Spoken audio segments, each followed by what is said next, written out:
जन्माद्यस्य यतोऽन्वयादितरतश्चार्थेष्वभिज्ञस्वराट् तेने ब्रह्महृदायादिकवये मुह्यन्ति यत्सूरयः तेजो वारिमृदां यथा विनिमयो यत्र त्रिसर्गो मृषा दाम्ना स्वेन सदा निरस्तकुहकं सत्यं परं धीमहि सत्यं परं धीमहि धर्मप्रोजितकैतवोऽत्र परमो निर्मत्सराणां सतां वेद्यं वास्तवमत्र वस्तुशिवदं तापत्रयोन्मूलनं श्रीमद्भागवते महामुनिकृते किं वा परेरीश्वरः सद्योरुद्यवरुध्यते त्रिकृतिभिः शुश्रूषो विस्तत्क्षणात् निगमकल्पतरोर्गलितं फलं शुकमुखातमृतद्रवसंयुतं पिबत भागवतं रसमालयं मुहुरहो रसिका भुवि भावुकाः रसिका भुवि भावुकाः।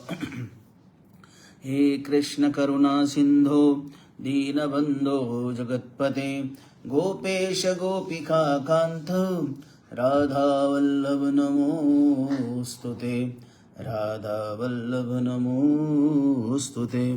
बोलिए सच्चिदानंद भगवान की जय, बालकृष्ण कन्हैया लाल की जय।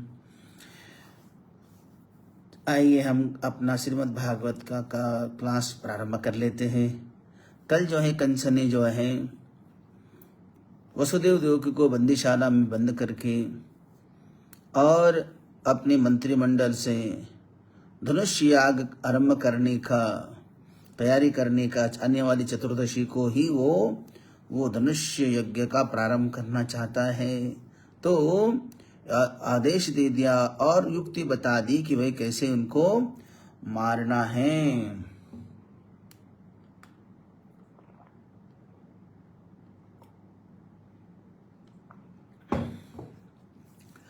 और तुरंत जो है इस तरह कंस ने मंत्रियों को आज्ञा देकर श्रेष्ठ यदुवंशी अक्रूर को बुलावा भेजा। अक्रूर जी आ गए तो अक्रूर जी को कहता है, कंस भो भूदानपति मह्यम क्रियताम मैत्रमाधृतः। अक्रूर जी को बुलाया और अक्रूर जी को कहने लगा, हे अक्रूर जी, तुमसे बढ़कर मेरा हितैषी इस मथुरा में कोई नहीं है। जैसे इंद्र विष्णु का आश्रय लेते हैं वैसे ही मैंने तुम्हारा आश्रय ले रखा है। तुम नंद के ब्रज में जाओ और वहां से वसुदेव के बेटे को ले आओ। देखो अभी इस रथ पर बैठो और चले जाओ। मैंने सुना है कि देवताओं ने वसुदेव के बेटे को मेरी मृत्यु के रूप में भेजा हुआ है। कौन कह रहा है? कंस कह रहा है, भो भूदानपति मह्यम क्रियताम मैत्रमाधृतः। वैसे आप तो मेरी मित्र भी हो और मेरा काम आपसे बढ़कर कोई और कर नहीं सकता है। देवताओं ने मेरी मृत्यु के लिए ही वसुदेव जी की यहाँ पुत्र भेजा था और वही जो है ब्रज में निवास करता है। गच्छ नंद व्रजम तत्र सुतावनकदुन्दुभैः। और इस समय जो है नंद बाबा के यहाँ वो बड़ा हो रहा है। गच्छ नंद व्रजम तत्र सुतावनकदुन्दुभैः आसाते ताविहानेन रथे मानय मे चिरम।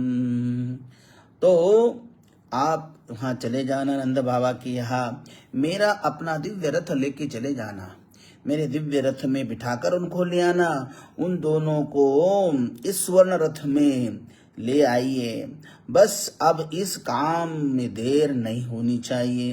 कंस ने कहा, अक्रूर जी, मैं उनको केवल यहाँ स्वागत और सत्कार करने के लिए नहीं ला रहा हूँ, मैं तो उनको यहाँ लाकर मरवाना चाहता हूँ, मारना चाहता हूँ। मैं आपसे स्पष्ट कह दे रहा हूँ, झूठ नहीं, कुछ छुपा नहीं रहा हूँ। मैं उनको मार दूंगा। नंदो को फिर नंद को मार दूंगा। उनके बाद जो है यही नहीं, उग्रसेनं च पितरं तविरं राज्यकामुकं तद्भ्रातरं देवकं च ये चान्ये विद्वेषिषो मम। कंस ने कहा क्रोध जी, इसके बाद मेरा पिता जो है हमेशा ही राजा बनने की कामना रखता रहता है। तो उग्रसेनं च पितरं स्थाविरं राज्यकामुकं, राज्य की अभिलाषा रखने वाला मेरा पिता भी, उसको भी मैं मार डालूंगा। और उसके बाद मेरे पिता के छोटे भाई तद्भ्रातरं देवकंच, और देवक को, उसके मेरे चाचा को भी, उनको भी मैं मार डालूंगा। इन सबको तलवार के घाट उतार दूंगा, फिर मैं इस पृथ्वी का निष्कंटक राज्य करूंगा। ये कंस पापी कह रहा है अक्रूर जी को। और इतना ही नहीं, जरासंधो मम गुरुः द्विविधो दैतः सखा शंबरो नरको बानो मय्येव कृतसंहृदा। क्योंकि जरासंधो मम गुरु, मेरा ससुर मेरा गुरु, मेरा ससुर ही मेरा गुरु है, जरासंध है। द्विविधो दैत सखा, मेरा सखा जो द्विविध वानर है, बड़ा बलवान था वो भी, वो मेरा वो सखा है। शंबरो नरको भानो, शंबरासुर, नरकासुर, बानासुर, मय्येव कृतसंहृदः, सब मेरे मित्र हैं और मेरा साथ देंगे। मित्र, यह सब अपनी गुप्त बातें मैंने आपको बता दी है। अक्रूर जी को कहता है कंस कि मित्र, मैंने ये सारी गुप्त बातें, सीक्रेट बातें आपको मैं बोल दी हैं, तो बलराम और कृष्ण को यहाँ ले आइए। अभी तो वे बच्चे ही हैं, उनको मार डालने में क्या लगता है, सहजता से मार देंगे।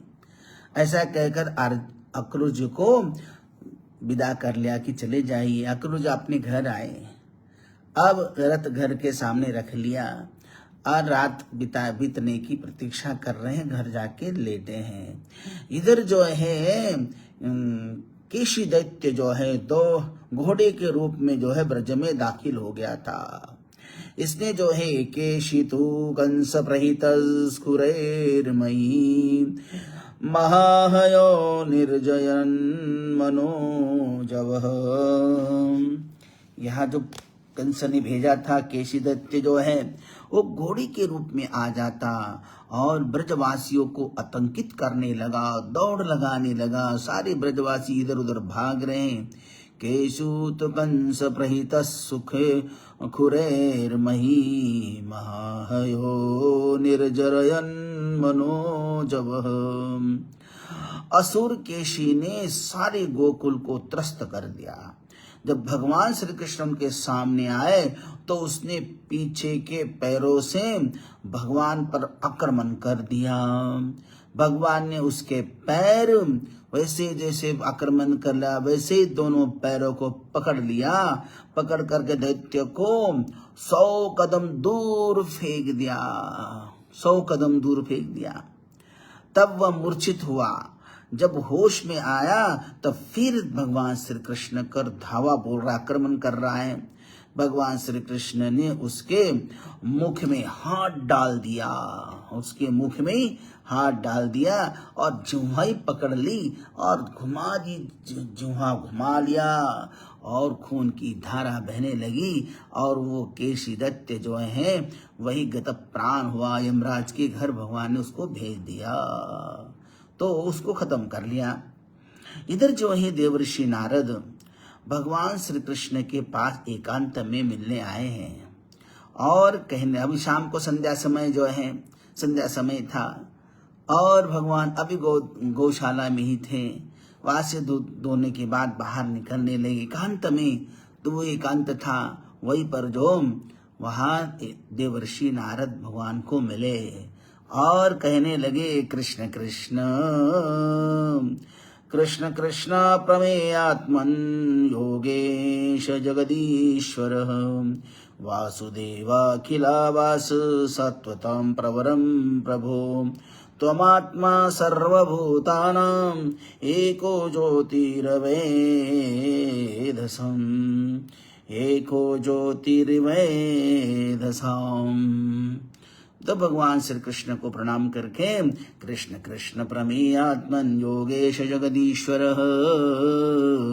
वासुदेवाखिलावास वासुदेवाखिलावास सात्वतम प्रवर प्रभो। तो आप तो हमारे स्वामी हैं।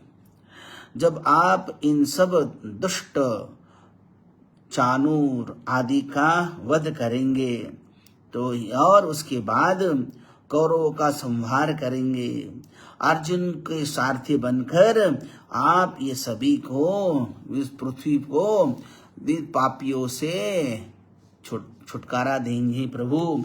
इसलिए आप शीघ्र ही, अब बाल लीला बहुत हो गई, अब जो है ये मुष्टि चाणूर आदि इनका बड़ा अत्याचार होने लगा। उधर कौरव भी जो है बड़े उन्मत्त हो गए, कौरव भी बड़े पाप करने लगे। इसलिए आप अर्जुन का सारथी बनकर आप इनका सबका संहार कर लीजिए। आप जल्दी ब्रज छोड़ने का समय आ चुका है। तो भगवान ने कहा, देवर्षि नारद आप टेंशन मत लो, चिंता मत करो, अब शीघ्र ही कल ही अक्रूर जी आने वाले हैं और हम अब शीघ्र ही ब्रज छोड़ देंगे और इन पापियों का, इन दुष्टों का संहार करेंगे। इस तरह भगवान श्री कृष्ण ने जो है देवर्षि नारद जी को अपना प्लान बता दिया, समझाया। देवर्षि नारद वही अंतर्धान होते चले जाते हैं। इधर जो है गोकुल में जो है मय पुत्रो महामायो योमो गोपाल वेशधृक, इधर जो है कंस ने दोबारा एक योमासुर को भेजा। योमासुर आया है और वो कैसा था, मय दानों का पुत्र था वो। मय पुत्रो महामायो व्योमो गोपाल वेशधृक, और वो गोपाल ग्वाल का वेश धारण करके आया। एक दिन सब ग्वाल बाल पर्वत की तलहटी में लुका छुपी का खेल खेल रहे थे, और कोई भेड़ बना, कोई चोर बना, कोई सिपाही बना और कोई राजा बना। इसी बीच में भगवान के सखा के वेश धारण करके योमासुर वहां चोर बना था, उसके अंदर चोर बना, और ग्वाल बाल भेड़ बने थे। अब उसको तो अब ये चोर बना है तो वो उसको ग्वाल बालों उठाकर गायब कर रहा था। गिरिदया विनिक्षिप्य नीतम नीतम महासुरः शीलया पिदधे द्वारं चतुष्पंचावशेषिताः।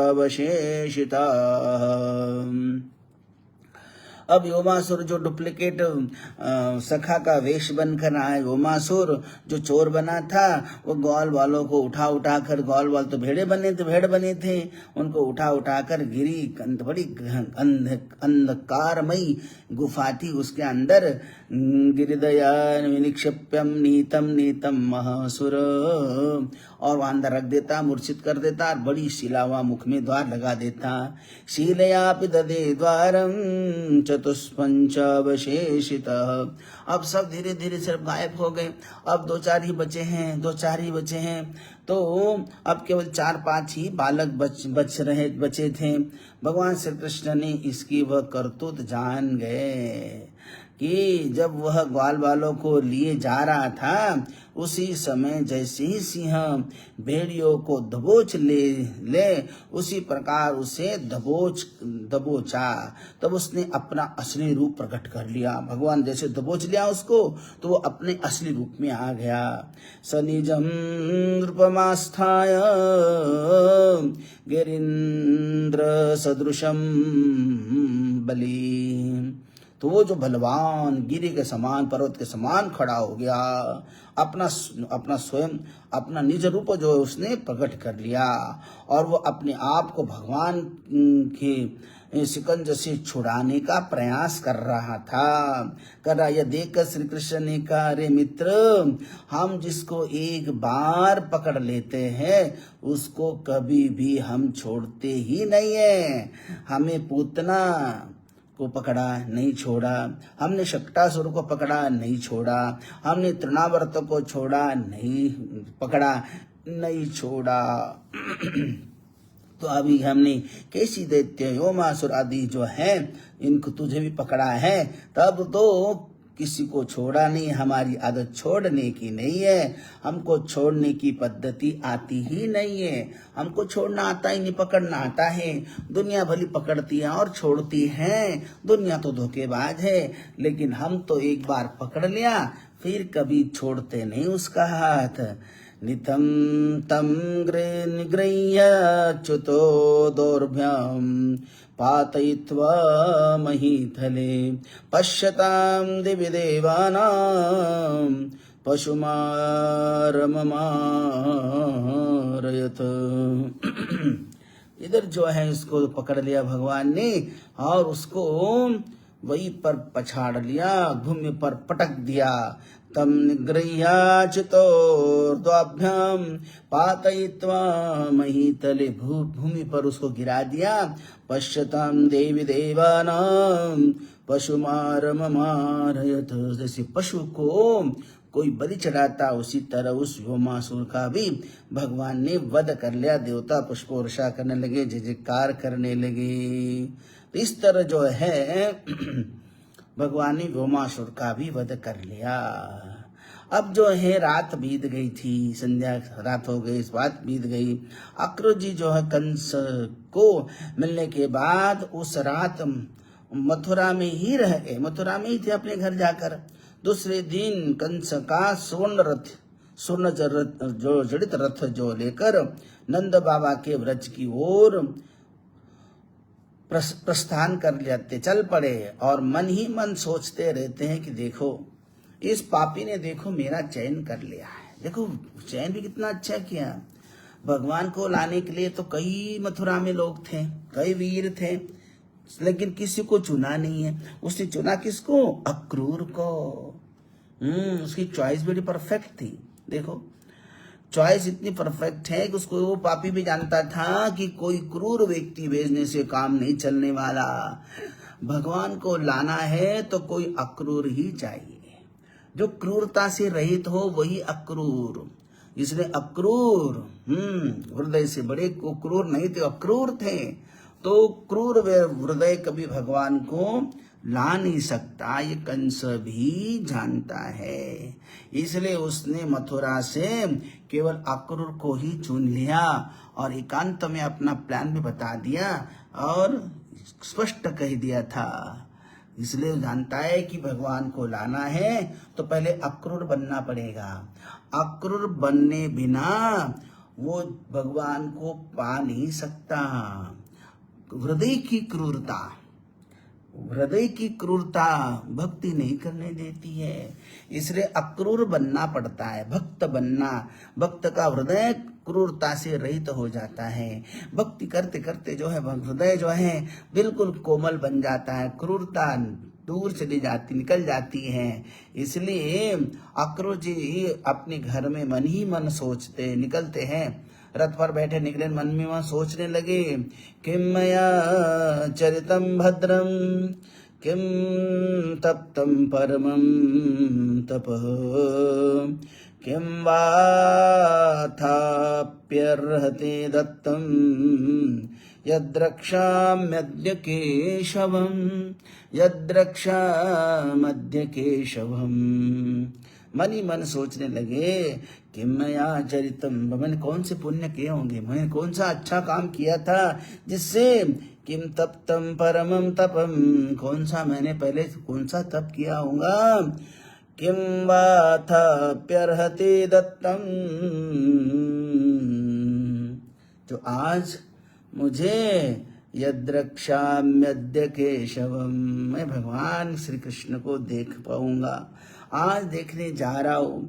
वैसा मैं बड़ा ही विषय हूँ, परंतु मुझ आधम को भी आज भगवान के दर्शन होने वाले होंगे ही। अक्रूर जी सोचते हैं और मन में शंका भी लाते हैं कि तो कहीं तो ऐसा न हो जाए मुझे कंस का दूत जानकर कई प्रभु मुझे शत्रु न समझे और मुझे मिलने से इनकार कर दे। चाहे जो भी हो, मेरा मन तो उनको अपना आराध्य देव मानता है, वो मेरे आराध्य भगवान है, मेरे ईश्वर है वो। या मेरे बारे में जो कुछ भी सोचे वो, लेकिन मेरे लिए तो ईश्वर भगवान श्री कृष्ण मेरे लिए मेरे परमात्मा है, आराध्य है। वे अवश्य ही मुझे हृदय से लगाएंगे। ये मन में सोचने लगे। उस समय मेरी देह पवित्र होगी। मैं इस कंस के पापी के कंस में रहकर मेरा जीवन, मेरा देह भी थोड़ा अपवित्र हुआ है। और जैसे मुझे भगवान मेरे कृष्ण केशव मिलेंगे, आत्मा ही तीर्थी क्रियते तदैव में, आत्मा ही तीर्थ क्रियते तदैव में। तो मैं तो धन्य हो जाऊंगा, मेरा जो है आत्मा भी तीर्थ बन जाएगा। आत्मा ही तीर्थ क्रियते तदैव में, जैसा उनका स्पर्श होगा मैं भी एक तीर्थ जैसा बन जाऊंगा। अक्रूर जी नंद गांव के पास पहुंचे, शाम के समय पहुंचे। हाँ, निकले थे जल्दी, लेकिन मन तो चिंतन में डूबा हुआ था। कभी तो उन्होंने घोड़ों को हका ही नहीं है। तो अब धीरे धीरे जो संध्या काल में जो है वो ब्रज में पहुंचे। शाम पास में ही था नंदगांव, फिर भी धीरे धीरे धीरे चले आए। गांव पहुंचे नंदगांव में। तो गाय भी उस समय जो है सभी अपने अपने घर में पहुंच चुकी थी। सभी घर घर में जो है गोदोहन का आवाज आ रहा था। और रथ भी सीधा जो है नंद बाबा की गौशाला के सामने आकर रुका है। तो उस स्थान में बलराम और श्री कृष्ण को जैसे गौशाला से बाहर आते देखा, अक्रूर जी तुरंत रथ से नीचे उतरे। ददर्श कृष्ण रामंच व्रजे गोदोहनम गतो, पीत नीलांबरधरो शरदंबुरुहे क्षणो। उस समय जो है गौशाला के सामने रथ पहुंचा, उतने में कृष्ण और राम गोदोहन के पश्चात गौशाला से बाहर निकले थे। और अक्रूर जी ने कैसा देखा, पीत नीलांबरधरो, एक ने तो पीला पीतांबर धारण किया हुआ था, दूसरे ने नीला पीतांबर धारण कर लिया था। शरदंबुरुहे क्षणो, अक्रूर जी तुरंत जो है रथ से कूद पड़े और दौड़े हुए भगवान के चरणों में बस अभी साष्टांग दंडवत करना ही था। भगवान ने उनको ऊपर ही ऊपर अपनी बाहों पकड़ लिया, खड़ा किया और भगवान ने अक्रूर जी को अपनी बाहों में समेट लिया। भगवान ने अक्रूर जी का मनोभाव जान लिया और उन्होंने सोचा कि यदि वे चाचा कहने से उनको सुख मिलता है तो उनको चाचा चाचा कहकर उन्होंने पुकार लिया भगवान ने और अपने हृदय में लगा लिया, हृदय में बाहों में भर लिया। जो अक्रूर जी सोच रहे थे कहीं मुझे वो शत्रु पक्ष का जानकर मुझे हृदय से ना लगाए या मिलने से इनकार कर लिए तो क्या करूं मैं, ये उनके विचार मन में आया था। तो भगवान तो अंतर्यामी है, भगवान तो तुरंत सब कुछ जान गए थे। इसलिए अब देखो इस कथा का तात्पर्य देखो ना, तात्पर्य जीवन में क्या है, जीव जिस किसी भाव से भी मुझे बचता है, हाँ भगवान का व्रत है, भगवान का नियम है, भगवान की प्रतिज्ञा है, जीव जिस किसी भाव से मुझे बचता हो तो मैं भी उसी भाव से मैं उसी को भजता हूँ। ये यथा माम प्रबध्यन्ते तांस तथैव भजाम्यहम्, भगवद गीता में भी कहा है। तो भगवान का वादा है कि अगर अक्रूर जी ने मुझे कहा, सोचा कि मुझे चाचा कहना चाहिए और वो मेरे चाचा हैं, मेरे साथ चाचा भतीजा का रिश्ता जोड़ रहे हो तो मुझे स्वीकार करने में कोई हानि नहीं है। तो जीवात्मा जिस भाव से भगवान से नाता जोड़ दे, भगवान को मंजूर है। भगवान को भी नहीं कहते ये नाते से जोड़ो, वो करते सो करो, कोई नहीं। तो मानव जब मंदिर में, देखो मनुष्य जब है, जीवात्मा जब मंदिर में जाता है तब भगवान से कहता है कि प्रभु मैं तो आप ही का ही हूँ, मैं आपका हूँ, मेरा धन भी आपका ही है, मेरा सब कुछ आपका है। त्वमेव माता च पिता त्वमेव, त्वमेव बंधुश्च सखा त्वमेव, त्वमेव विद्या द्रविणं त्वमेव, त्वमेव सर्वं मम देव देव, त्वमेव सर्वं मम देव देव। तो भगवान को तो ऐसा भाव से वहाँ बस करता है कि जो कुछ है जो मेरे पास सब कुछ प्रभु आपका है।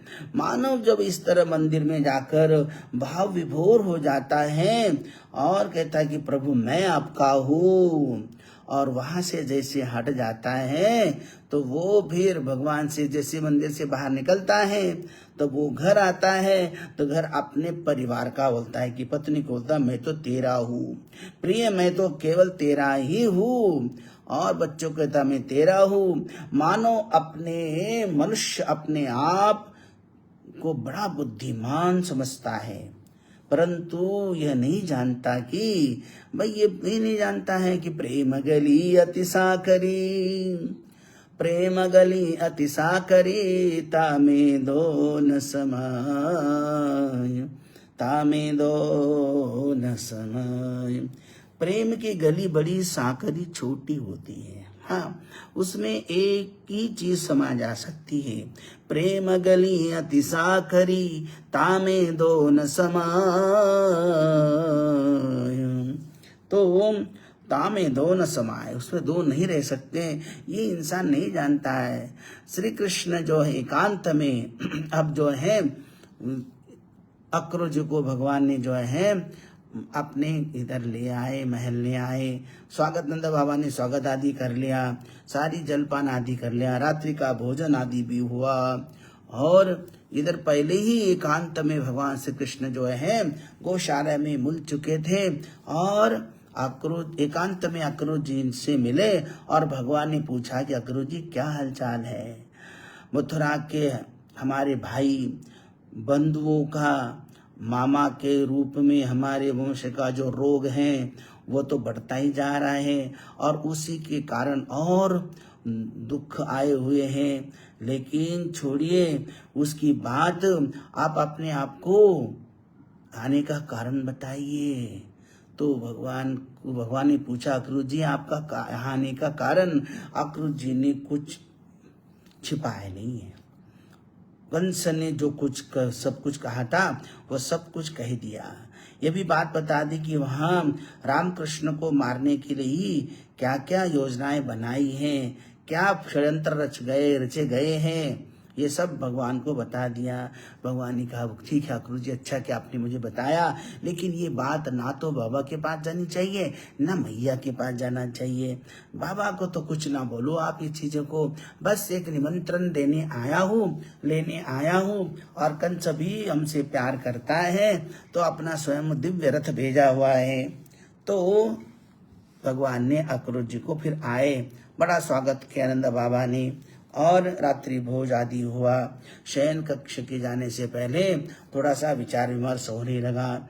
नंद बाबा ने अक्रूर जी की भोजन आदि से निवृत्त हो करने के बाद नंद जी ने अक्रूर से पूछा, प्रपच्छ सत्कृतम नंद कथं स्त निरगृह्णे, कंसे जीवति दाशार्य सोनपाला इवावयः। प्रपच्छ सत्कृतम नंद बाबा ने पूछा स्वागत के बाद, कथं स्त निरनुग्रहे, आप उस पापी कंस के नगर में कैसे रह रहे हो। कंसे जीवति दाशार्य सोनपाला इवावयः, जैसे 32 दांतों के बीच में जिह्वा रहती है वैसे ही आप लोग वहां रह रहे हैं।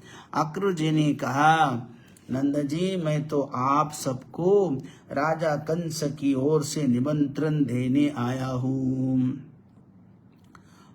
क्या निमंत्रण लाया है? नंद बाबा ने पूछा, बताओ क्या निमंत्रण लाया है। बाबा, नंद बाबा जी, मथुरा में धनुष यज्ञ किया जा रहा है, कंस ने आप सभी को उसमें निमंत्रित किया है, और आपके दोनों लाडले बलराम कृष्ण को ये दिव्य रथ भेजा है, उनके लिए अपना स्वर्ण का रथ भेजा है। नंद बाबा कहते देखो अक्रूर जी कुछ भी हो, मेरे राम और श्याम भाई वैसे हैं, कंस भी उनसे प्यार करता है, देखो इतना क्रूर कंस होकर भी वो मेरे लाला को और मेरे कृष्ण और बलराम को प्यार करने लगा है। तो इस तरह जो बात हो रही, ठीक है कल जाना है कल चलेंगे, ये सब कहकर जो है ये, लेकिन ये बातें जो है यशोदा मैया उस दरवाजे के पीछे से सुन रहे थे, इनकी बातें क्या होती हैं।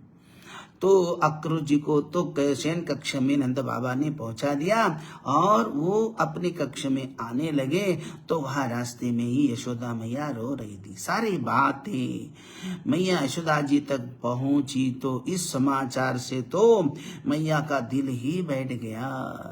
मैया ने कहा कि अक्रूर, ये अक्रूर नहीं, ये तो बड़ा क्रूर है, ये तो बड़ा क्रूर है। नंद बाबा तो समझ नहीं पाते, उस कंस पापी ने जो रथ भेजा है जरूर इसके पीछे कोई न कोई षड्यंत्र होगा, अन्यथा वो क्रूर पापी न जाने आज तक कितने षड्यंत्र रचे उसने मेरे लाला को मारने के लिए। मेरे लाला को मत जाने दो, वह चला जाएगा तो ब्रज उजड़ जाएगा, वह जाएगा तो ये गाय भी खाना पीना छोड़ देगी। मथुरा की स्त्रियां बड़ी जादूगरनी होती हैं। यशोदा मैया अक्रूर से कहने लगी, मानो अरे कहने लगी कि अरे अक्रूर, जैसे मानो मन ही मन कहने लगी वो, ब्रजवासिन के सर्वस शाम, ब्रजवासिन के सर्वस शाम। अरे अक्रूर तू नहीं जानता, हमारे ब्रजवासी के अगर कोई प्राण है तो मेरे श्याम है, वो सर्वस्व है उनके लिए कोई धन दौलत ऐश्वर्य घर दार कुछ नहीं है, उनके लिए केवल ब्रजवासिन के सर्वस श्याम, हमारे ब्रज के जो है प्राण अगर कुछ है तो वो श्याम है। ये अक्रूर क्रूर भयो हमको, जिय के जिय मोहन बलराम। ये अक्रूर नहीं है, ये तो क्रूर है, ब्रजवासी के लिए क्रूर है। जिय के जिय मोहन बलराम, क्योंकि सारा ब्रज जो है उनके जीने से ही वो जी लेता है, उनके जागने से वो जाग जाते हैं, वो उनको सर्वस्व मानते हैं। अपनो लोग ले उलेखो करी, जो कछु राज कंस को दाम। नंद बाबा को कहने लगी, अपने तो नंद बाबा भी उनके साथ हाँ में हाँ लगा दिए, उनको हाँ अग्री हो गए, सहमत हो गए कि कल वो ब्रज चले जाएंगे। अपनो लोग लेखो करी, जो कछु राज कंस को धाम। तो कहती नंद बाबा को कहती है यशोदा मैया की जो कुछ चाहता दाम धन दौलत दे दो, लेकिन मेरे लाला और कृष्ण राम और कृष्ण को ना जाने दो, ना भेजो। जो कछु राज अंश को दाम, जितना देना उतना दे दो, कोई कमी नहीं अपने पास। और महर ले संग सिधारो, नगर काल रिकन को काम।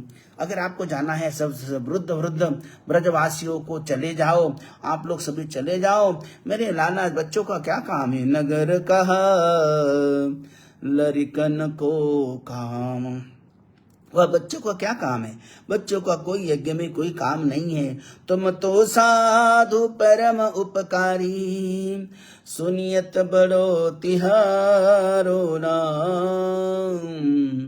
नंद बाबा को कहने तुम तो साधु परम उपकारी, तुम तो बड़े भोले भाले संत हो न, महात्मा हो न, उपकारी हो। सुनियत बड़ो तिहारो नाम, और आपका भाव आपका नाम भी बहुत बड़ा है, आप बड़े दयालु हो। आपको इस पापी कंस की छल कपट वाली बातें उनके पीछे आपको नजर नहीं आता है। रात हो गई, आज यशोदा मैया की आंखों से नींद उड़ गई। आज कोई यशोदा मैया की आंखों में नींद नहीं है।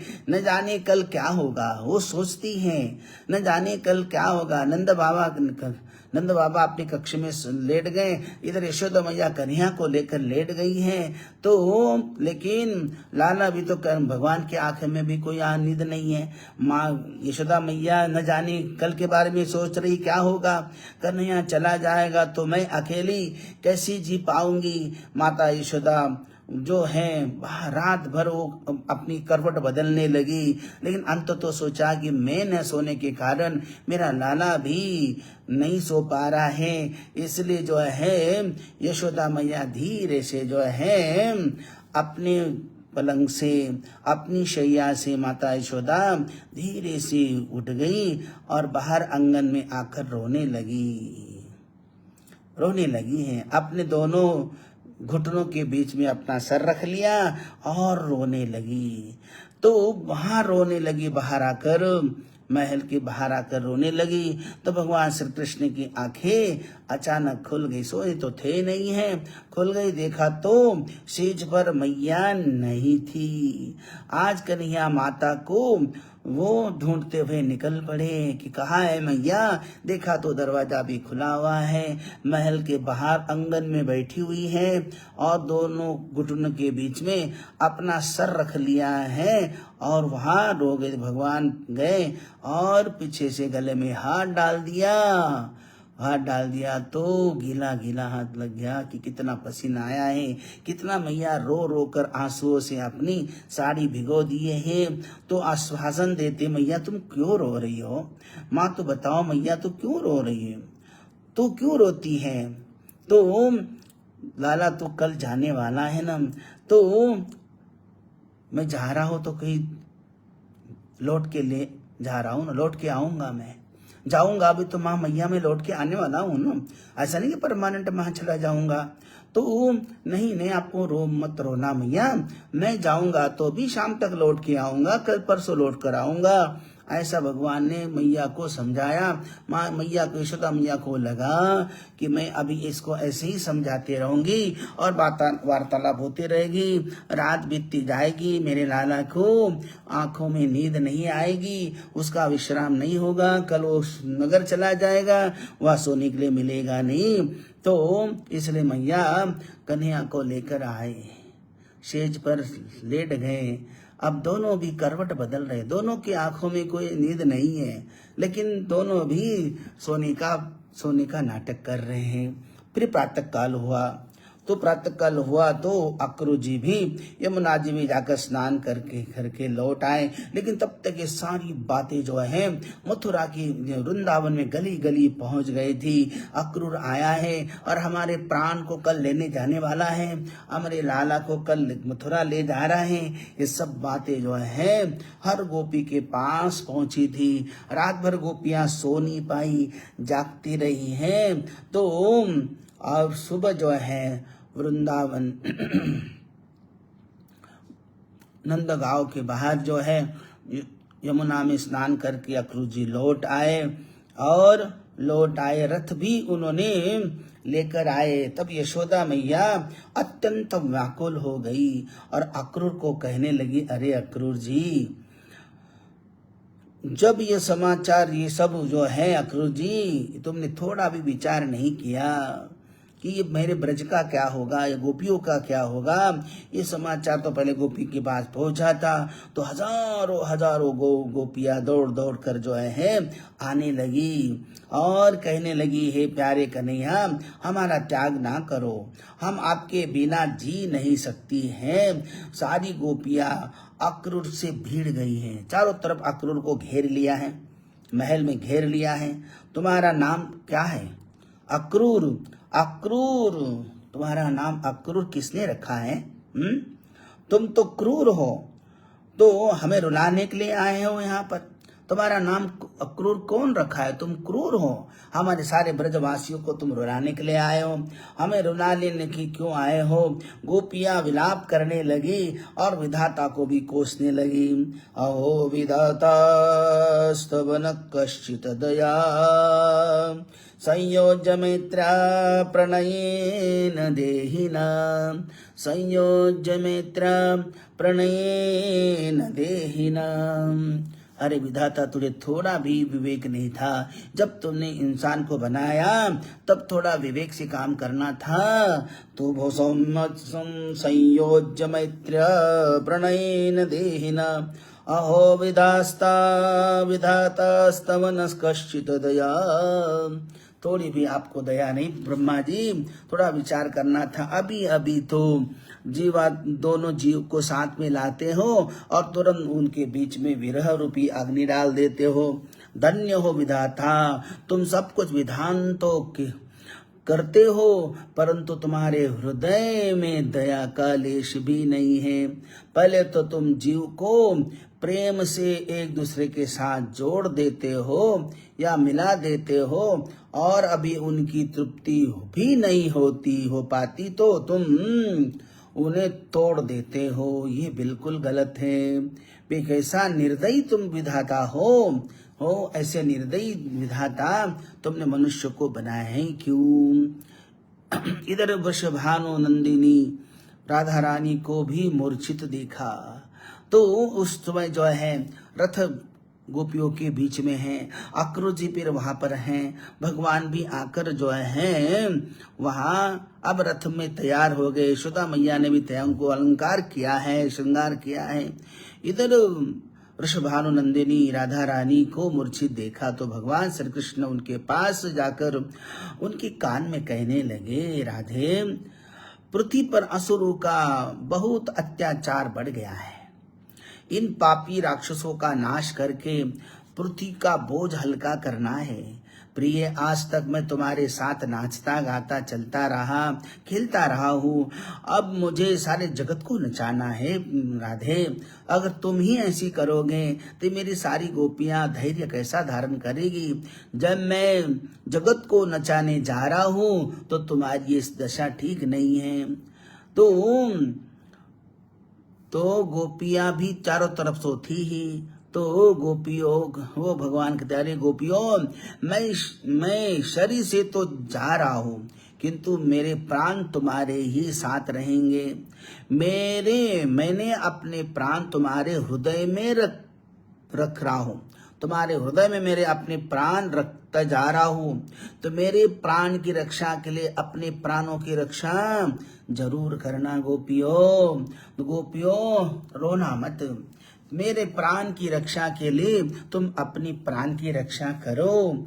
तो मेरे प्राण की रक्षा के लिए तो तुम्हारा तो कोई संसार में अब कोई तुम्हारी रुचि नहीं है, लेकिन मैंने अपना प्राण तुम्हारे प्राण के साथ रख दिया है। मेरी प्राण की रक्षा के लिए तुम्हें अपनी प्राणों की रक्षा करनी ही पड़ेगी। गोपियां रो रही है और भगवान श्री कृष्ण उन्हें धीरज बंधा रहे हैं।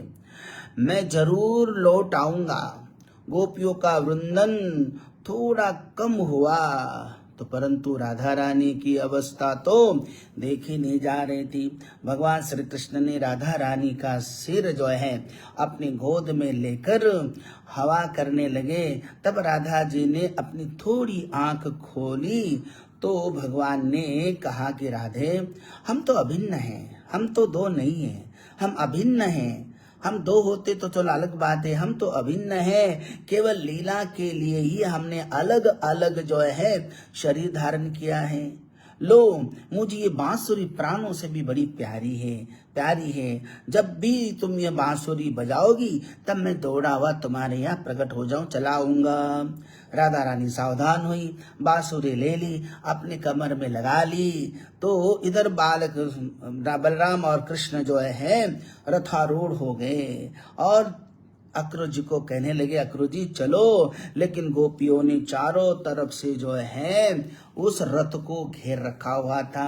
रथ चले तो कैसे? हजारों गोपियां नंद बाबा के महल में खचाखच भरी थी। अब जल्दी दौड़ेंगे तो कैसे रथ चलेगा, कैसा? तो अब क्या करे? अब गोपियों ने लगा कि नहीं, अब तो अगर चुप रहेंगे, अब लज्जा पकड़ेंगे तो हमारे हाथ से हमारे प्राणनाथ चले जाएंगे। इसलिए क्या किया? विसृज्य लज्जाम सुहृदस्व सुस्वरम, विसृज्य लज्जाम रुरुदस्व सुस्वरम, हे गोविंद दामोदर माधवेति, गोविंद दामोदर माधवेति। रथ को चारों तरफ से पकड़ के रखा हुआ है और गोपियां चारों तरफ से घेर कर रखी है, खड़ी है। कोई लेटी हुई है, कोई बैठी हुई रथ के सामने। रथ जाएगा तो हमारे ऊपर से ही जाएगा, हम तो जाने नहीं देंगे। इसलिए सारी गोपियों ने रथ रोक के रखा है। तो चलो कल के क्लास तक तो ऐसा एक रथ में भगवान को बैठा के रख देते हैं, गोपियाँ भी रात भर भजन कर लेगी, फिर अपना कल जो है सत्संग सुनाएंगे कि कल गोपियाँ कैसी आनंद कंद श्री कृष्ण को कैसे जाने देती हैं, अपने प्राण को कैसे मथुरा की ओर प्रस्थान करने देते, उस पर चर्चा कल करेंगे। बोलो कृष्ण कन्हैया लाल की जय, बाकी बिहारी लाल की जय।